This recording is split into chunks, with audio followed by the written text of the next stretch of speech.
Evening, everyone. My name is Jenelle Riley. I'm an editor at Variety. I'm so thrilled to welcome you guys. Are the first people to see this new Crackle series, The Art of More.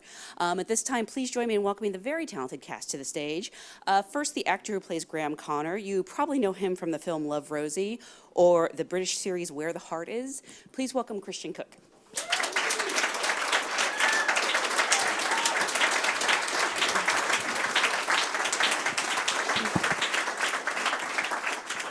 Also joining us is an actress you've seen in everything from Blue Crush to last year's Oscar-winning Still Alice. She plays Roxana Whitman on the show, Kate Bosworth.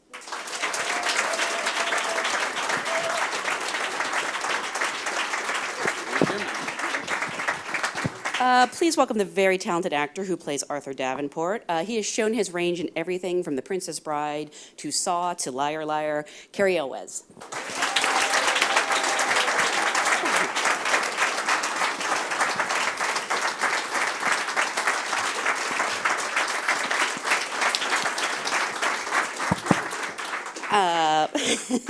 Finally, please welcome a SAG Award-winning actor. He's also a SAG and Golden Globe nominee for his work in Far From Heaven and The Special Relationship.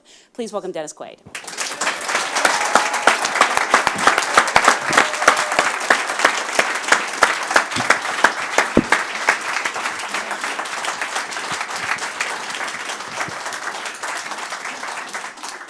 Thank you guys so much for being here. Congratulations on a great series, off to a great start. I want to let everyone know the whole thing premieres November 19th. But before we get into the show, this is an audience of SAG actors. So I always like to start by asking, how did you get your SAG card? Oh, well, I got mine in Houston, Texas, in 1973. Because back then, all you had to do was pay $110 and you could get in SAG. And then once you got your first job, then and came to LA, then you would just like pay the difference. It wasn't one of those deals where in order to get a job, you have to have a SAG card. In order to have a SAG card, you had to have a job. And it was like easy breezy. So, and I felt like, well, everything goes my way. And then, but it's different now, I guess, isn't it? Yeah. Very. But that's my story. Do you remember the job it was? No, it wasn't a job. I just paid. Just paid. Yeah. Yeah.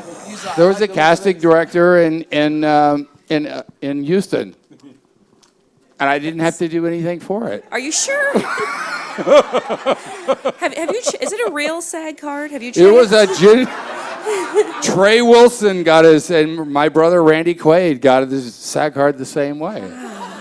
So, go figure. I did the same thing. I bought mine in New York. I know, maybe it's the same dealer. I don't know. Some guy just hawking SAG cards on 42nd Street. But no, yeah, I was contacted by SAG, and they said, would you like to become a member? And, of course, I was very excited at that prospect. And I went down at the office in Manhattan and signed up, and that was that. Yeah. Did you have a job? First? I did not have a job. You didn't have a job. I was out of work, an out-of-work actor in Manhattan. They just called you like a telemarketing service or something? Or what was the deal? Get out now. Get your SAG cards right here, right over here. No, it was crazy. So I don't know. I mean, I paid my dues, and like everybody else, I became a. But yeah, it's weird because, like Dennis says, nowadays it's much harder. You know? And this was before Princess Bride. So had you done any TV or film? I'd done nothing. I was in New York and trying to live off what little money I had, and most of it went to SAG at that point. I do love SAG. I should point that out. I do love my union. I'm very proud to be a part of it. But yeah, I didn't have much money back then. I was living off of like bread and soup, and thinking I was the struggling actor in New York and I was going to make it in New York. And my brother quickly taught me out of that after about a decade of no air conditioning, no heating. And we didn't have health insurance, but nobody needed it back then, right? That's right. So that's how I got mine. Yeah. Kate, please tell me you did a job. I know. I got mine the old-fashioned way. I guess it was through the Horse Whisperer, I mean, I was 14 years old, and that was my first gig. And yeah, that was that. Your first job was in The Horse Whisperer with yeah. Robert Redford? Wow. I went to an open casting call because I grew up riding horses. I'm an equestrian, and I know Redford had asked for authentic horse riders. It was important for him for the movie, and so word goes around when you need a special skill in movies, as everyone knows, whether it's a dancer, a horse rider, anything. If you can do something, you put yourself forward. And I went in New York to an open casting call, and this is a story a lot of people have heard, so I'm sorry if you've heard it, but they asked for a photo, obviously an 8x10 glossy type of thing. I didn't know this, so I'm an only child, and so every year my parents, they didn't want to be in the photo for Christmas, so they would take a photo of me throughout the years, and I hated that because it would just be me feeling awkward and weird, especially being a teenager. So the only photo I had of myself alone was this 4x6 photo of myself that was for Christmas. And I brought that because I didn't know, what they meant by just bring a photo. And Were you in an ugly sweater or anything? Actually, I was in, I remember the reason why I brought it was because it was a photo of me in like jobbers and boots at the barn. So I thought, oh, I guess that's a good one. And then as I walked in, my little like kind of geeky 14-year-old self, there was like a stack of 8x10s, and I was like, oh no. Oh no, this is terrible. And I was like, I'll just do this quickly and get out of here. And I got called back. So I was very lucky. But sometimes you never know the thing that will make you stand out. Yeah. It's true. Oh, I feel like my story is really boring. Well, Because it's legal? yeah. Well, I guess I'm almost a SAG virgin, being British. I've only had mine about 3 years. I did a series called Magic City, which is when I got my SAG card. Yeah, I think that was like 2011, 4 years ago. Oh, interesting. Yeah. Was it shot out here? It was shot in Miami. Yeah. It rings actually a vague bell, and Yeah, it was on Stars. We did 2 seasons. Of course, Jeffrey Yeah. Dean Morgan. That's right. Yeah. Yes. Yeah. Okay, I knew you looked familiar. Yeah. That's Crime Watch. No. So you all have very busy careers in film and other things. Were you looking to do a scripted series when Art of More found its way to you, and what attracted you to your roles? Christian? I think we all kind of feel the same. It was just a really original story, and I feel like it's kind of uncharted territory in terms of it's a story that hasn't been told on television before. So obviously the material was the first thing that attracted us all, I think. And then with it being Crackle and their first 1 hour drama, it was kind of exciting to be at the sort of forefront of what they were trying to do. And I think it's kind of the way it's all going now. It's all going digital, and streaming is kind of the way that people view content, and they watch in bulk. And I can't remember the last time I ran home to try and catch a TV show. And it's kind of you just know that you can see it on demand whenever you want. And I love the idea that you can sort of watch 5, 6, 7, 10 episodes at a time if you want. And so I think the format was very appealing. But initially, I think for me, and I think for all of us, it was the material and the idea, the concept of the show. It was something that none of us had seen before, and yeah. I just answered for you. No, but I mean, for it always starts with the words, and where's Chuck? There's Chuck. Chuck is a creator and writer of the show. So we really wouldn't be here without him. He's amazing, talented, brilliant. But yeah, so I'd worked with Gary Fleeter, who directed the first 2 episodes, and I worked with him on a movie called Homefront, and he called me and said there's a pilot he's doing.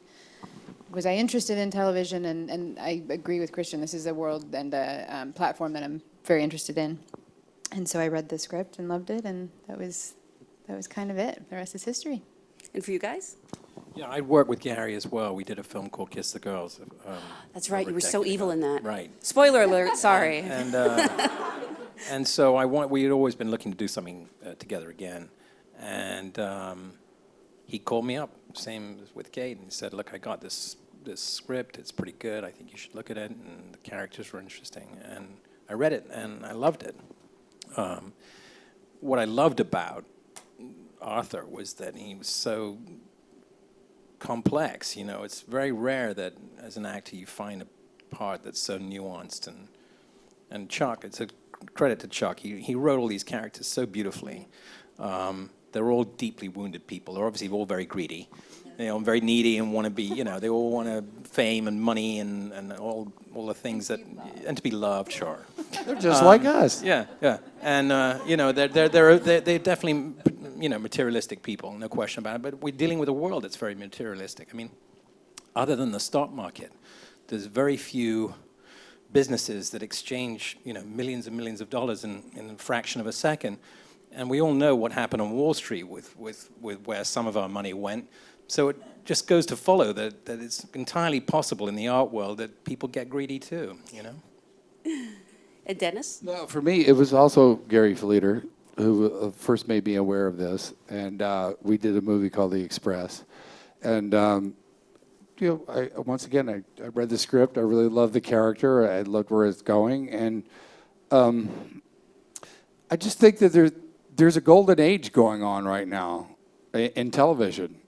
What's going on in television reminds me of when I first came out here, what was going on in the movies in the 1970s. That the inmates have taken over the asylum. And you can do so much. You don't have to rely on a box office or this huge audience. Of course, everybody wants everybody to see everything they do, but you can have these specific things that you do, and we all watch them. We get hooked in it. We're binge watching now, and it's exciting what's going on. This whole new market's opened up, and it's a good thing for all of us. So rather than hesitation, there was actually excitement about the fact it was going to be, you know, on a digital platform. Because I remember, obviously, when Netflix first came out, you know, nobody really knew what House of Cards was going to be. And I had a friend who did a Crackle series and was like, it's like a real show. And so you're kind of, and like, this looks so beautiful. It has like the production value of a movie. Does it feel like a movie on set? Does it feel like a TV show, or is it its own thing? Well, it's really kind of a blend. I mean, you of course you have your TV schedule, which is maybe a little bit better and maybe a little bit worse than some TV schedules go, according to how they put money in it. But you are doing a story that has what Chuck wrote. What it really attracted me. It wasn't just like I'm going to get a pilot and I'm going to go do this thing. We had a Bible, which was a story that had a beginning and a middle and an end to it for the entire season. And, you know, we spread that out over 5. And that's what's so different now, I think, you know, and which may have like started with Lost and The Sopranos, but it's becoming more and more where you just tell this long-form story that's very attractive, I think, to an actor. Because you can really plot the arc of your character. And you get to swear.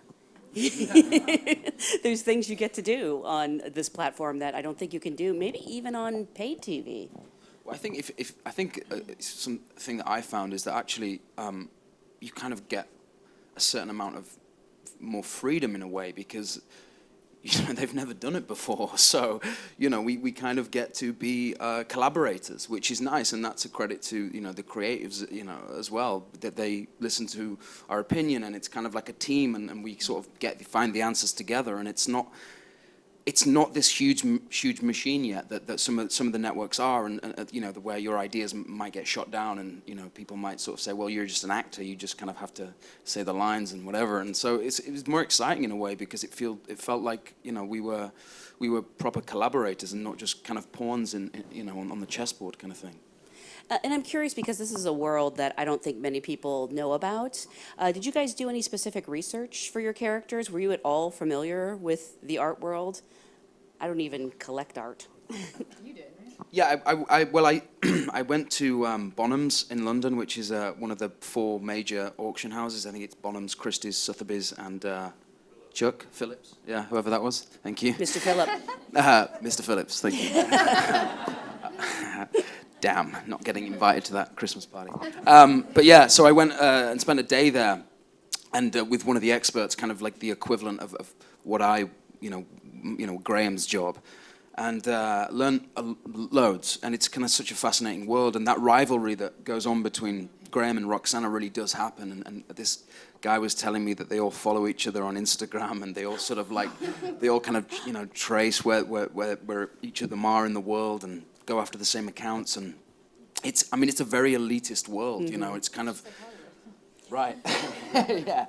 And actually, one of the things I asked him, I said, do you ever get people that sort of penetrate it, that don't have art history degrees, that don't come from the, you know, the sort of normal background that you would expect, you know, because that's obviously, you know, Graham's situation. And he said, yeah, he said, sometimes you get people that just show certain qualities or come from other industries, and, you know, we want a bit of that. And so we'll give them a shot at being, you know, experts. And then they learn they pick up the knowledge of the art on the way, which is kind of what Graham's doing. He has a quite an extensive knowledge, but he's also learning as he's going along.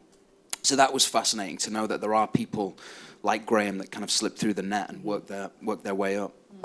And the rest of you? I had a friend at Christie's who I've known for a long time, who was very helpful to me.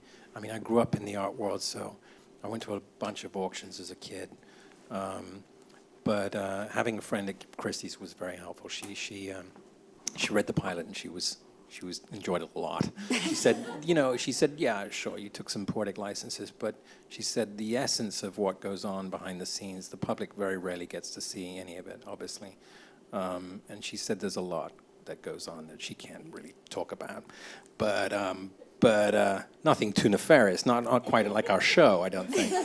But she said, yeah, there's certainly, you know, there's things like provenance, you know, when you have to find the history of a bill of sale for an artifact, things like that, which my character has to deal with.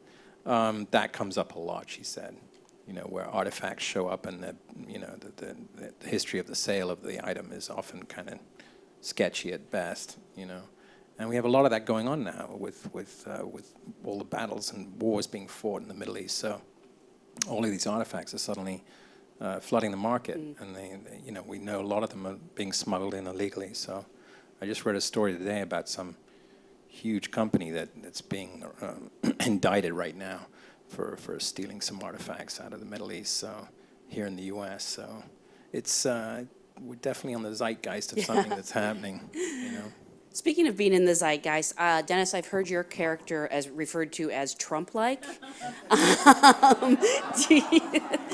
Did you draw on any, real-life activity? Well, you know, the description of the character was that he was like, he's from Indiana, as we figured out all together, but he was this guy who used to build pod malls in Indiana when he was a kid, and he came to New York, and now he's building these huge buildings, and, you know, he's a real estate mogul, and he's having aspirations of running for political office. And that was in May, before he announced. And, you know, just, I don't know, who else was I going to research for the debate? But, it all happened before he announced, right? Tried to make it my own. Okay. So, It all happened before he was announced, right? yeah, it all happened before he was announced. Wow. But, you know, it's like, for my character, this whole art world is basically, it's a sideshow for him. It's a means to an end, you know, and he's got the money to float it, so. And you use your own hair in the show. Yes, I use most of my own hair in the show. And I'm curious, Christian, so you didn't know Gary. Fleeder? Yeah. No, I knew his work, but no, not personally. Was this a situation where you had to audition for this role? Or Yeah, was it an I flew to, I flew to LA to meet somebody else for another TV show. Ooh. And didn't get it. Well, actually, I didn't know. I was waiting for like 3 weeks to find out. They love to keep you waiting, don't they? And then I was flying back to London, and it was the day before I flew back. I went to meet the casting people, Josh, and I read for him. And I think Chuck tells me that I was the first. The first, Wow. yeah. And then, and they just didn't want to, they were just like, yeah, whatever, let's just go with that guy. Like, that'll do. No, so I did an audition, and it's kind of that thing of like, I think sometimes as an actor, the ones that you don't think you're going to get, or the ones that you don't put a lot of, I don't want to say put a lot of thought into, but the ones you just kind of like, I'm not going to get this, you kind of do really well because, you're not sort of overthinking it. And so I went in and then I flew home, and then I'd heard that they liked me, and then I Skyped. I had a kind of very intimidating Skype session at Sony in Golden Square in London. And there was like 15 people on a TV screen sat around a boardroom, Chuck being one of them. And then I read again over Skype, which is one of these things that we're doing nowadays, which is fucking mental, to be honest. But didn't I what? No, that's a different story. She's telling all my secrets now. No, but I do this thing because I'm not very good at sort of just speaking off the cuff when I have like intelligent things I think I want to say, so I make notes. So I finished reading for them, and I was like, well, we're going to talk, you guys wanted to talk about like the character in the show, right?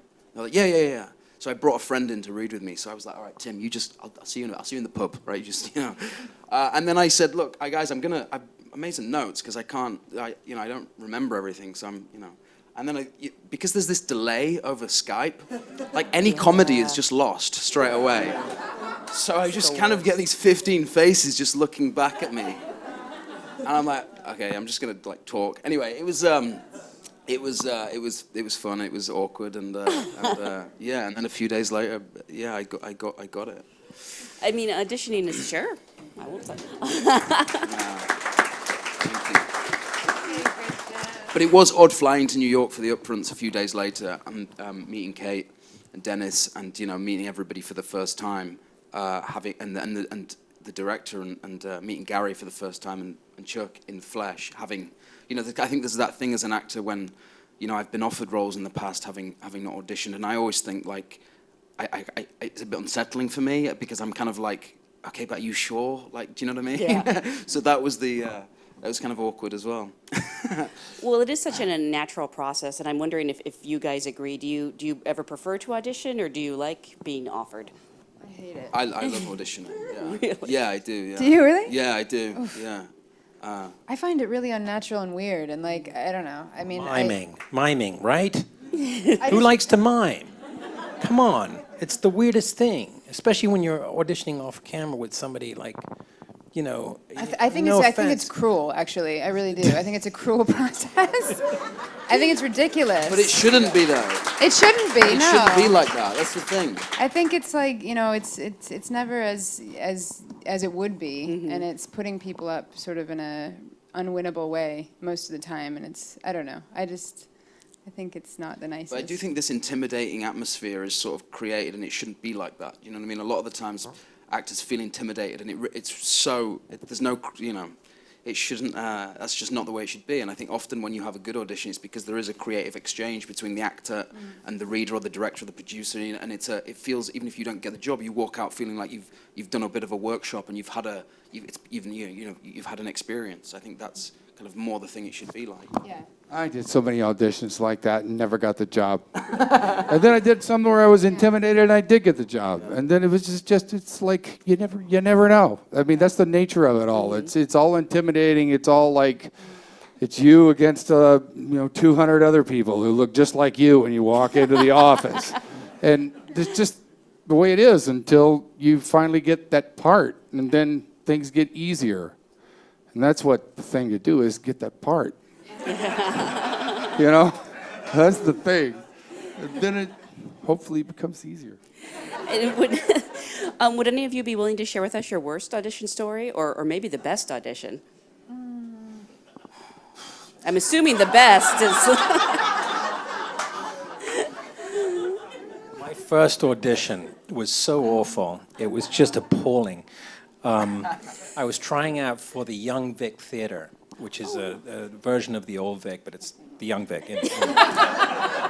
Younger people, I guess, I don't know. Anyway, I chose a speech from Tamburlaine the Great, which I had no business doing at all. And the theater where I was doing the audition had these steps for the play that they were doing. They had these huge steps. So they asked the actors to come and audition at the top of the steps. And it was so bright up there and dark in the room, I couldn't see anything. And I couldn't hear the director. so I decided to do my audition piece while walking down the steps. And I felt like the worst. I felt like I was in like a bad Miss World competition. You know what I mean? Where I was trying to focus on not tripping and falling, and God knows what was coming out of my mouth. And the director, bless his heart, great guy, Frank Dunlop, I love him. He said halfway through, he goes, "Okay, that's great," like that. And he stopped me and put me out of my misery. And he said, "You know, that was really not good at all." And he was on it. He was totally honest. I know, it was awful. I mean, I couldn't see where I was stepping or anything. It was dreadful. Dreadful, dreadful, dreadful, just awful. And he goes, "You know what? I feel bad for you. A friend of mine is auditioning for a movie around the corner, and I'm going to give her a call, and I think you're right for one of the parts in it. Why don't you just hang out here, and I'll give her a call, and then you go over and audition." So I went around the corner. He sent me over around the corner to go audition for this film called Another Country, which was the first film I ever did. And I went in there, and they gave me the lines, and I learned them and went in. And it was my first movie audition. I got it. I thought, this is easy. Right? And so on my second audition, I walked in thinking I was just the bee's knee. I was like, whatever you want me to start is fine. You know? And I did it, right? And the guy went, "Thank you, we'll let you know." And I went, "There must be some sort of a mistake." I mean, please. You know? And it was a rude awakening to get my first auditioning. It was a real come down after this. Yeah. You had your SAG card, right? Yeah. That's how I got it. Yeah. Anyone else? Oh man, not after that.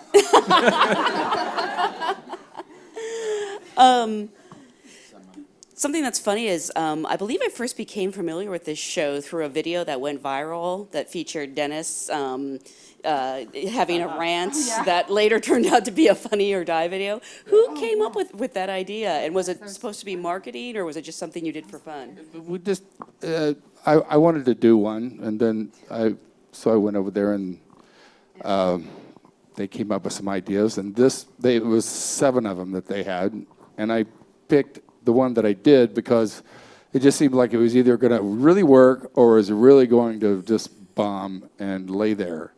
And so I sometimes feel like the thing I'm most afraid of doing is the thing you should probably do because it's the instinct that probably would work, maybe. And it was just fun to do. Yeah. Yeah. But there's like a 24-hour period where people thought it was real. Do you know what that 24-hour More period was? than that. What? The upfronts. No way! Was it Do you know the that was upfronts? the first time? Yeah, that it was good timing for that. I had seen it, and I remember I saw you, and I was like, shit, like. Yeah. I mean, I was like, I hope this was like a. Yeah, my one-off mother called me. experience. I wanted to know what was wrong with me. And she doesn't hear very well. It was really hard to explain it to her. It was a joke. God bless her. I remember seeing It was brilliant, though. Yeah, I remember seeing it and going, "This is going to be the worst 4 months of my life." Oh my God. So you guys didn't know? No. And even at the upfronts, I think I overheard someone from our publicity department. I don't know who it was, but I overheard them saying to Dennis, "Oh, don't worry. The press of the show will divert the attention." And Dennis was like, "Yeah, someone with a fucking camera phone." And he was kept it up. Yeah. He kept it up. And so I was kind of thinking, it's real. Like, I can't believe, like, what am I doing? Did you tell anyone that it was a prank before? No, maybe probably a lot of you don't know what it was. It was just like I did this fake freak out on a set where I just like lost it and went off at everybody. And then it turned out to be, You haven't know, seen as it. if it was Check it out secretly later. filmed It's by a really crew member, me just flipping out. And then you saw what it actually was. It was a big setup for a joke. And it was just, I just wanted to kind of like pull a prank on TMZ. It's really what I wanted to do. And it worked. At least for 48 hours, it worked.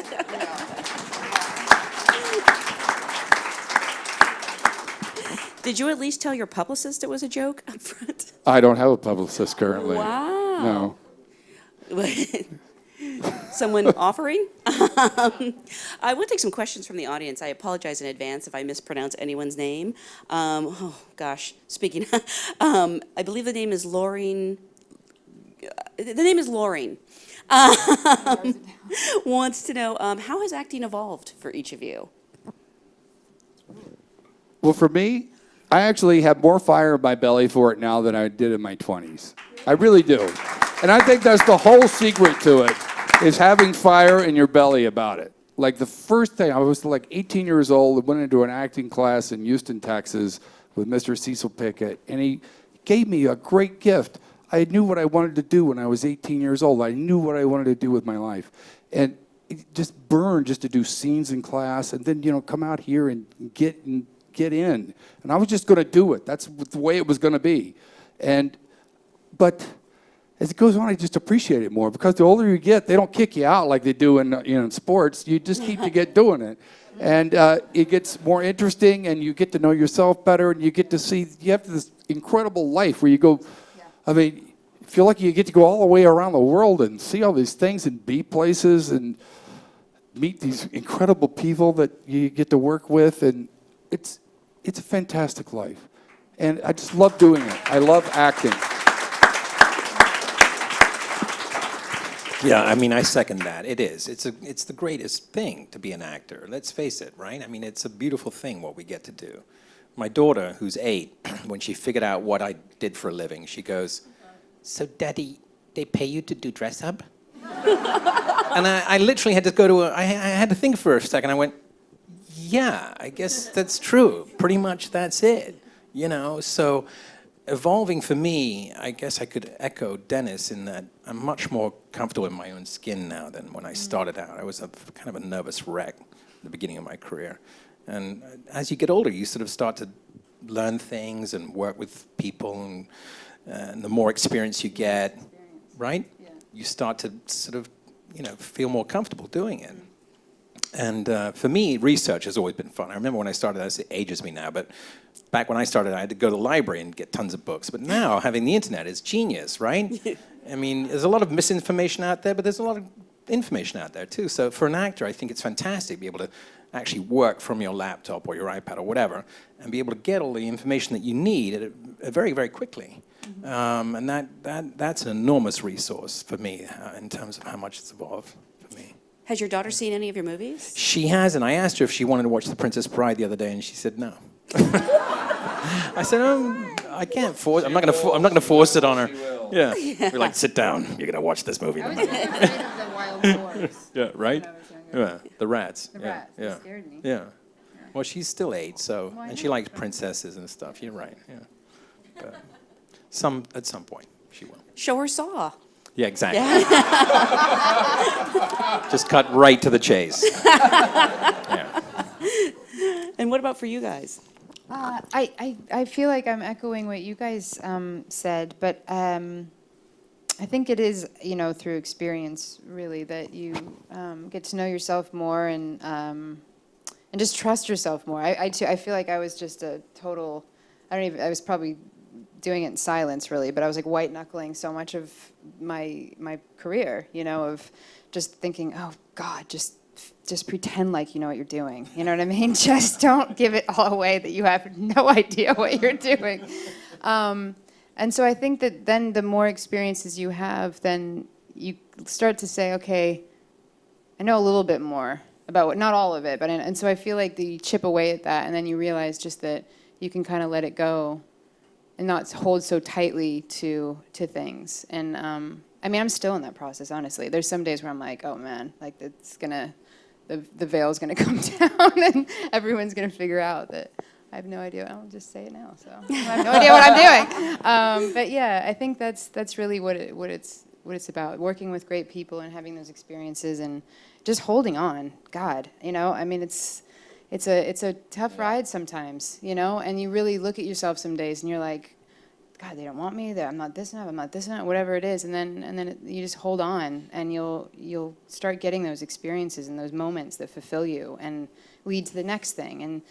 And I guess what I've learned most is just do good work, because then that leads to the next good. It doesn't have to be the perfect end all be all. When I was younger, I was like, no, it has to be this. It has to be this, and then you realize well, this thing that you learn and you do something good in, then it goes to the next one and then the next one, and then all of a sudden, you know, you're in a different place. And so just keep chipping away. You know, it's all you can do. There's no magic wand or big stroke where you're like, oh, I've made it. You know, it just doesn't exist. Like, you just have to keep chipping away.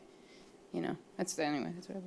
Yeah, exactly. I think for me, I started when I was like 9 years old, and I think when you're a kid, and you know, you don't intellectualize, you just do it because you love it, you know, and you just want to do it all the time. And so I did kids television and then sort of adult television, you know, dramas, and I just went from job to job to job, and I kind of just wanted to do it, and I just wanted the experience, but I didn't sort of put any thought behind what I was doing or the jobs that I was doing. And then I think I got to like 20 years old, and I did my first job my first film, and I was really proud of it. It was kind of like the first thing that I would say was that I would view as being good that I'd done, like you know, a real sort of substance. And then I kind of, I don't know, I kind of I put the brakes on a bit, and there was a couple of directors that I feel like taught me how to act, and I sort of looked back and think, you know, I was kind of just doing it blindly for so long because I loved it and without really putting any thought into it, or you know, relatively little thought. And then yeah, it was kind of over a couple of years. I feel like I just kind of, my whole attitude and approach to character and to each part changed. And it really was, I think, a director called Peter Kosminski, who's an incredible British director. He just did Wolf Hall, if anybody saw that. And yeah, he's a genius. And you know, there's nobody like him working, actually. He's unique. And I did a thing called The Promise with him, and that he kind of just changed the way that I looked at it, really.